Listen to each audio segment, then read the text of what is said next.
Hey there, this is Dr. Evan Oster with the Institute for Integrative Health and Fitness Education. Thanks for joining us today on Facebook Live, coming to you live from Taiwan, where we're here to teach 4 days. Day 1 is on the psoas and glutes, so we're going to be bringing you information this week about training your clients that have psoas and or glute issues that relate to their posture and, more importantly, their movement strategy. So many of our clients present to us with issues around their hip and or low back. And oftentimes it's related to the psoas and glutes and how these two muscles work collectively together to stabilize the trunk, spine, pelvis, as well as hip complex and also the lower extremity. One of the main concepts around the psoas and glutes is they work synergistically together to maintain pelvic and spine stability. And one of the things we hear about all the time is that so many of our clients are stuck in anterior pelvic tilt, so we need to stretch their psoas and strengthen their glutes to pull them into posterior pelvic tilt. I'm here to tell you that the actual neutral position of the pelvis is a slight anterior pelvic tilt. And the majority of the clients we see in our clinic actually don't do a great job getting into anterior pelvic tilt. They're not able to rotate their pelvis anteriorly over top their femoral heads. So what happens is when they start to do a forward bend pattern like the hip hinge, they can't get anterior pelvic tilt, they can't rotate that pelvis anteriorly, so they end up rotating or flexing more through their spine. Hence the reason they have upper back issues and lower back issues, because they're not getting their pelvis to anteriorly rotate over top their femoral heads.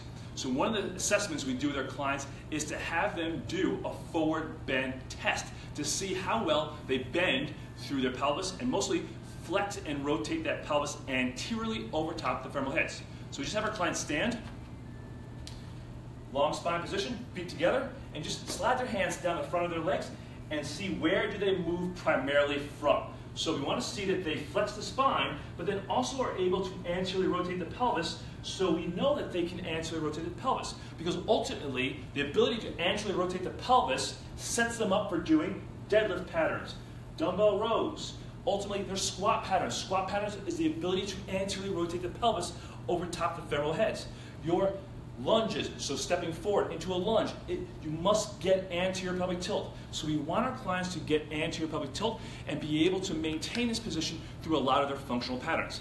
And yes, the pelvis must go into posterior pelvic tilt at some point, but we want to make sure that our clients are able to anteriorly load, because that's what ultimately loads the glutes. That's what allows our clients to access and use their glutes to the most appropriate manner. Tomorrow, through Facebook Live, this week and tomorrow, we'll discuss how do we get our clients to improve their ability to anteriorly rotate their pelvis. Because one of the things we see in so many of the clients and patients that present to my office with labral tears of the hip, chronic low back pain and SI joint pain, chronic inability to use their glutes and or psoas appropriately, is they're stuck in a posterior pelvic tilt. So they're stuck like this. And what they try to do, or what makes them look like they're in anterior pelvic tilt, is extension of their upper back and thoracolumbar junction. So we want to teach our clients how to get more anterior as they go into these patterns, so they can optimally load their hips, load their posterior glute complex, their hamstrings, their spinal erectors, maintain that neutral alignment as they go through the functional movement patterns. So tomorrow I'll share with you a very simple, easy corrective exercise strategy to help improve hamstring length and to let go of the posterior hips so they can get anterior pelvic tilt. And then we'll take that into the functional movement patterns that we need our clients to do. So things like the deadlift pattern and the squat pattern, because it's all based upon the ability to maintain neutral alignment of that thoracopelvic cylinder, thorax over top the pelvis, and get that pelvis to move anteriorly over top the femoral heads.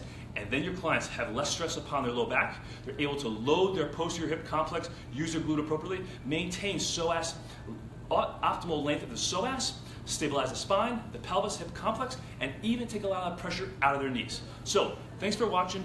Again, we're coming to you at probably, it's around 1:30 Chicago time, actually 1:30 Chicago time. We're about 2:30 here in Taiwan. So, hope you have a great week, or make it a great week, and we'll see you tomorrow from Facebook Live from Taiwan. Take care, talk to you soon. Bye-bye.